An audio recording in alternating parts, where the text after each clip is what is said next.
दोस्तों, आज की कहानी है। बहू, हमारे यहाँ पर रिवाज है कि कपड़े तो मायके के ही पहनने पड़ते हैं। दोस्तों, कहानी शुरू करने से पहले अगर हमारे चैनल को सब्सक्राइब नहीं किया हो तो कर लीजिए, ताकि आपके पास पहुँचे हर नया वीडियो। मम्मी जी, ये देखिए, ये लाल रंग की बंदेज की साड़ी कितनी सुंदर लग रही है ना। मैं तो ऐसी साड़ी लूंगी दिव्या की शादी में। हाँ हाँ बहू, बिल्कुल लेना। जब अपनी मम्मी के घर जाओ तो उनसे कह देना कि वो इसी तरह की साड़ी दिला देगी। क्यों फालतू इस पर पैसे खर्च करना। सुनकर करुणा को बड़ा अजीब लगा। उसने प्रश्न भरी नजरों से माला जी की तरफ देखा, पर वह तो बेटी दिव्या की शादी की खरीदारी करने में मशगूल हो गई थी। पर उसकी नजरों को उसके जेठानी कविता ने पहचान लिया और धीरे से करुणा के कान में कहा, अपने यहाँ बहुएं कपड़े मायके की पहनती हैं, ससुरालों के लिए नहीं। पर भाभी, पर वो खुश नहीं है अपने ससुराल में। रिवाजे, हाय भाभी, ये कैसा रिवाजे। काम ससुराल में करो, रहो ससुराल में, और कपड़े मायके के पहनो। अरे शुभ कर, अगर मम्मी जी ने सुन लिया तो यही 20 बाजार में बदखड़ बना देगी। तुम तो अभी अभी आई हो, मुझे तो सहते हुए 5 साल हो गए। जेठानी कविता ने मुंह बनाते हुए कहा, भाभी आप ये झेलते कैसे हो। अरे क्या झेलती हूँ, तुम्हारे जेठसी से भी बोलने का कोई फायदा नहीं है। उनसे कहो तो कहते ये रीति रिवाजों के चक्कर में मुझे तो नहीं पड़ना। माँ को सब नॉलेज है। मायके वालों को कहो तो कहते बेटा, जब हमें कोई दिक्कत नहीं है तो तुम क्यों परेशान हो रही हो। पिछले 5 साल से मेरे अंतर्मन में यही जंग सीढ़ी हुई है कि हमारा क्या ससुराल में इतना सा भी अधिकार नहीं है कि ये लोग हमें एक साड़ी तो अपने पैसों की दिला सके। पर इस जंग का कोई नतीजा नहीं निकलता। दोनों धीरे धीरे बातें कर रही थी कि माला जी ने दोनों को टोका, क्या धीरे धीरे खुसुर फुसुर कर रही है। तुम दोनों जल्दी जल्दी खरीदारी करवाओ और भी दूसरे बहुत से काम है। शाम को तुम्हारी दोनों बुआ सास भी घर पर आ जाएगी, इसलिए घर चलकर खाना भी बनाना। सासू माँ का आदेश मिलती दोनों निया के लिए साड़ियाँ देखने लगी। करुणा ने देखा कि माला जी ने एक साड़ी खुद के लिए भी पसंद कर खरीद ली। जब माला जी की निगाह करुणा से टकराई तो वह झेपते हुए बोले, अरे मेरे भाई ने कहा था ना कि एक साड़ी उनकी तरफ से ले लेना, तो मैंने ये ले ली। बाद में वो लोग इसके मुझे पैसे देंगे।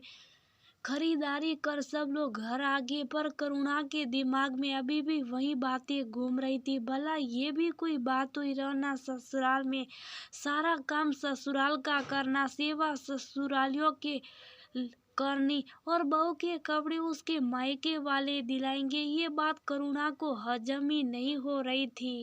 करुणा की शादी अभी 10 महीने पहले माला जी के छोटे बेटे सुमित के साथ हुई। माला जी अपने परिवार की सर्वे सर्वा, जिनके सामने उनके पति ईश्वर लाल जी की बोलती बंद रहती। बड़ा बेटा रंजीत और बहू कविता और उनका एक 3 साल का बेटा तेजे से, वही बेटी दिव्या की शादी पक्की हो गई, जिसकी शादी की खरीदारी करने आज ये लोग बाजार गए थे।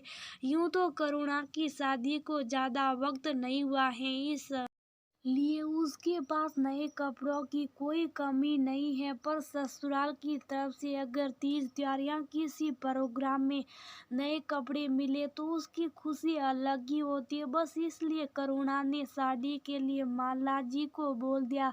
पर ये रिवाज उसके सिर से ऊपर से जा रहा था। रसोई में काम करते करते भी करुणा के दिमाग में यही बातें चल रही थी। उसने कविता से पूछा, भाभी भला ये बात क्या हुई, ऐसा भी कोई रिवाज होता है, ये तो मेरे अभी तक पले नहीं पड़ा।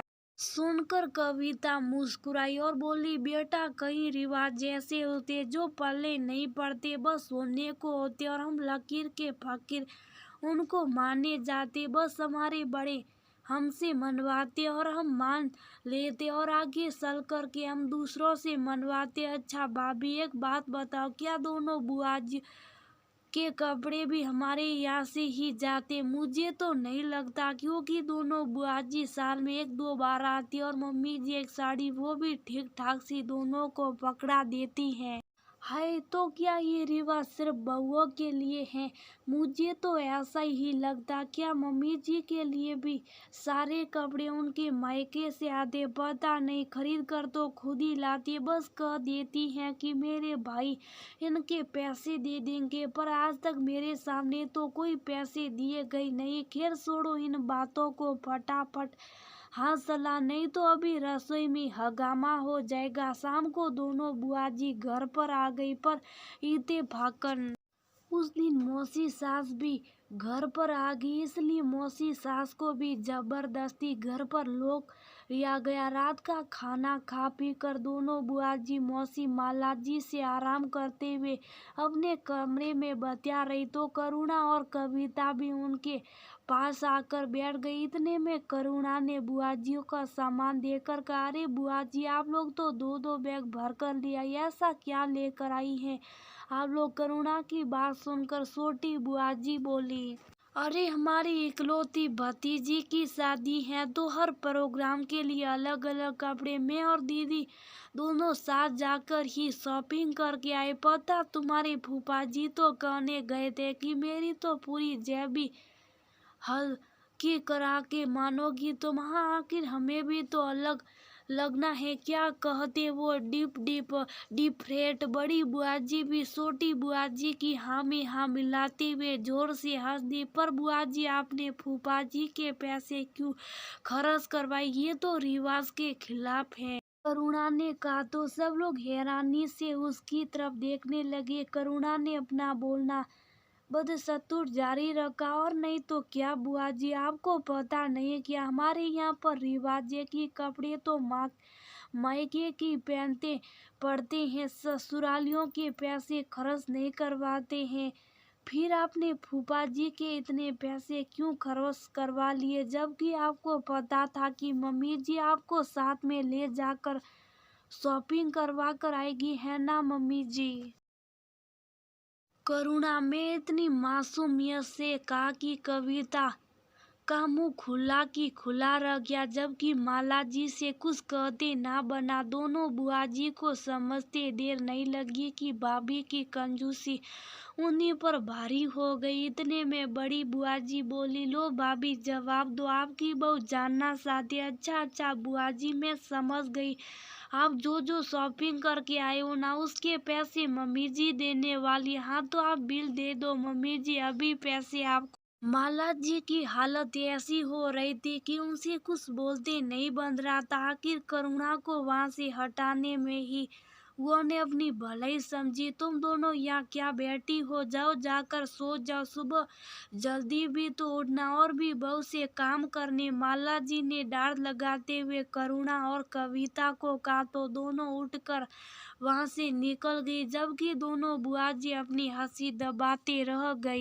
खैर इस बात का असर इतना तो हुआ कि दूसरे दिन माला जी ने करुणा और कविता को उनकी पसंद की साड़ी दिला दी। बड़ी बहू ने तो कभी किसी के सामने कुछ नहीं कहा, वो तो घर में अकेले ही कहती थी, तो कम से कम उसे डांट कर शुरू तो करा देती थी। लेकिन ये छोटी बहू, इसने तो इज्जत का फालूदा ही कर दिया। आखिर ऐसी बहू का क्या भरोसा जो किसी के भी सामने इज्जत उतार दे।